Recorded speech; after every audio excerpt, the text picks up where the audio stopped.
नमस्कार विद्यार्थी मित्रों। कक्षा 10 विषय विज्ञान चैप्टर नंबर 4 के चौथे भाग में आप सबका स्वागत है।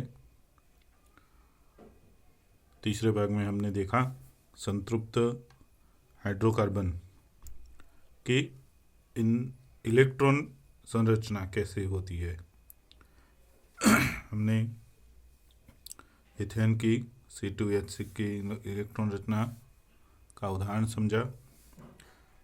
उसी प्रकार methane, ethane, propane, butane, pentane आदि के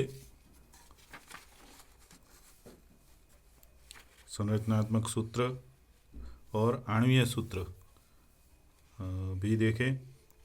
आइए इस भाग में हम देखते हैं असंतृप्त हाइड्रोकार्बन की इलेक्ट्रॉन बिंदु संरचना कैसी होती है।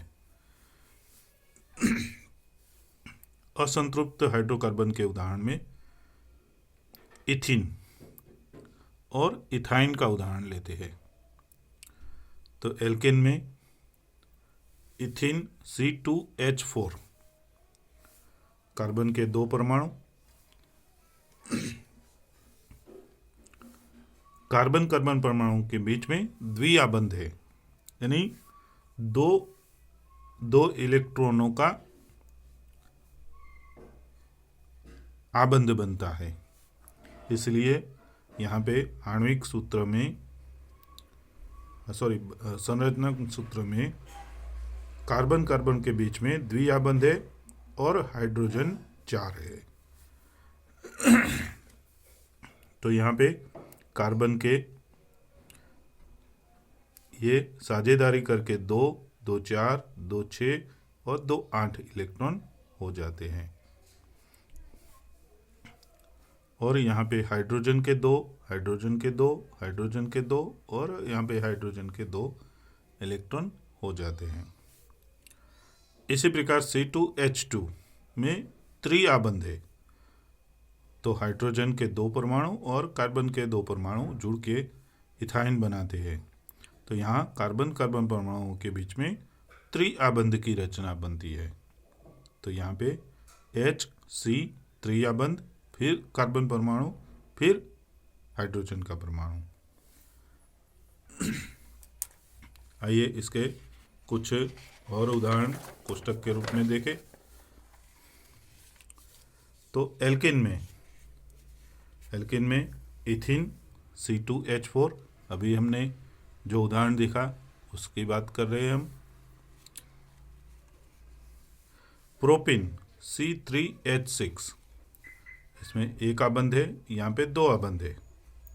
तो C 3 कार्बन है और H 6 है।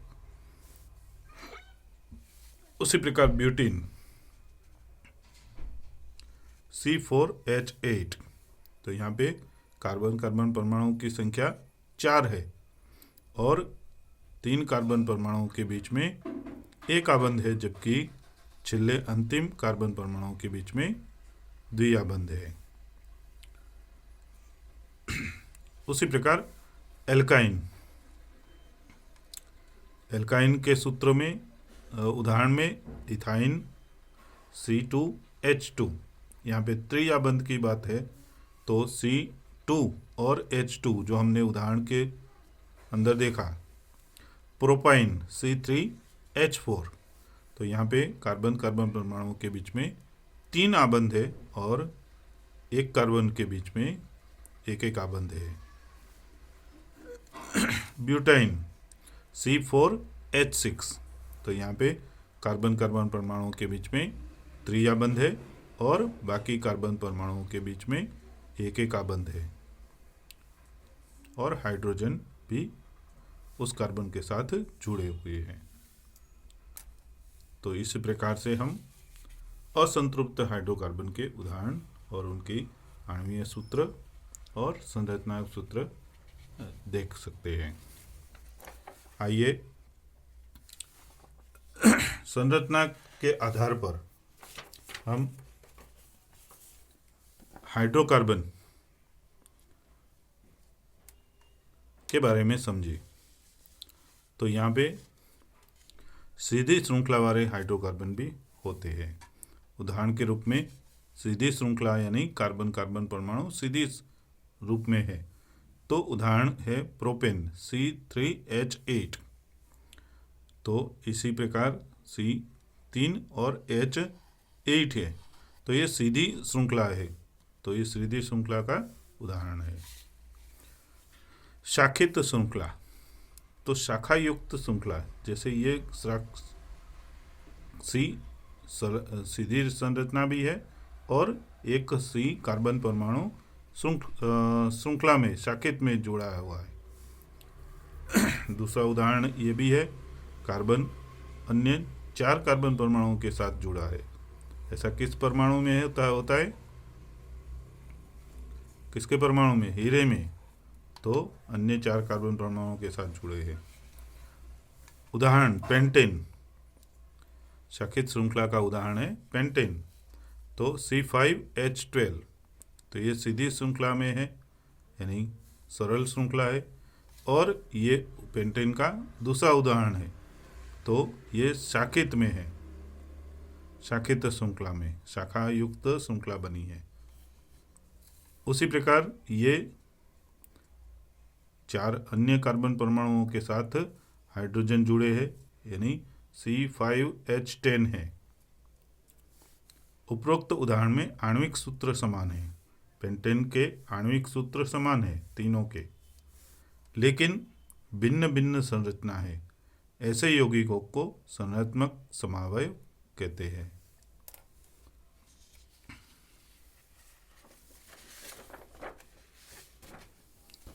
उसी प्रकार से वलयाकार, संतृप्त हाइड्रोकार्बन में वलयाकार में एक आयन आबंध होता है, और असंतृप्त में द्विआबंध भी होते हैं, एकल आबंध भी होते हैं। उदाहरण के रूप में हेक्सेन C6H12 उसका उदाहरण है।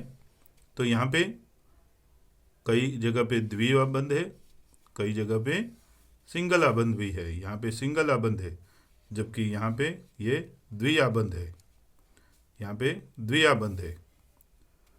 तो इसका उदाहरण ये भी है। बेंजीन का भी उदाहरण ऐसा ही है, बेंजीन में भी द्विआबंध है और एकल आबंध भी है। तो ये बेंजीन का संरचनात्मक सूत्र है और ये हेक्सेन का संरचनात्मक सूत्र है। इसको आपके नोट में नोट कर लेना है।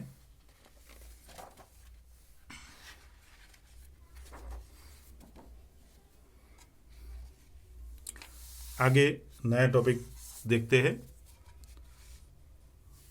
प्रकार्यात्मक समूह।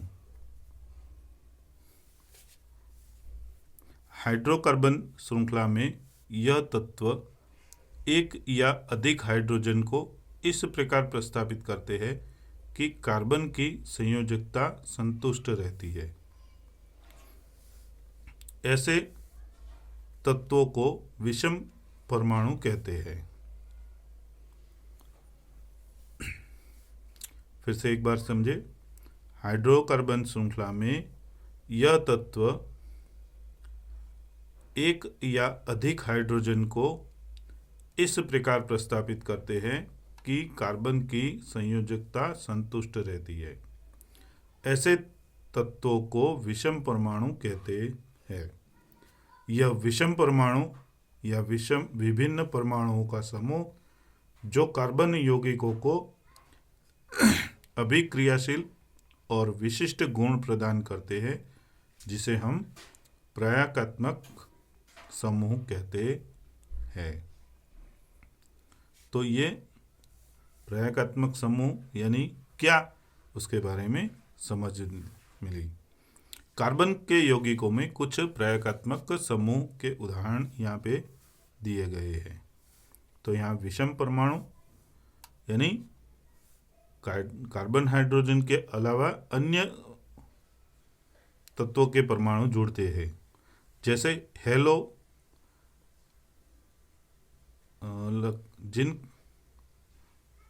नाम के पीछे लगता है। ऐसे क्लोरो ब्रोमो, इसको एल्केन कहते हैं, जिसमें ये कार्बन परमाणु के साथ क्लोरीन, ब्रोमीन और आयोडीन जुड़ता है। उसी प्रकार ऑक्सीजन जुड़ता है, तो एक अल्कोहल OH आयन OH जुड़ता है, एल्डिहाइड C, इस प्रकार से द्विआबंध, और H एकाबंध ऑक्सीजन के साथ द्विआबंध और हाइड्रोजन के साथ एकलाबंध से जुड़ता है। कीटोन समूह में कार्बन ऑक्सीजन के साथ द्विआबंध में जुड़ता है। कार्बोक्सिल अम्ल, इसमें भी कार्बन ऑक्सीजन के साथ द्विआबंध में और यहाँ पे ऑक्सीजन के साथ एकाबंध में जुड़ता है। एल्केन समूह, कार्बन कार्बन के बीच में द्विआबंध है, और एल्काइन समूह में कार्बन कार्बन के बीच में त्रिआबंध है। यहाँ पे अपने इस भाग को पूर्ण करते हैं। इस प्रकरण के 5वें भाग में नए मुद्दे के साथ आगे की चर्चा जारी रखेंगे।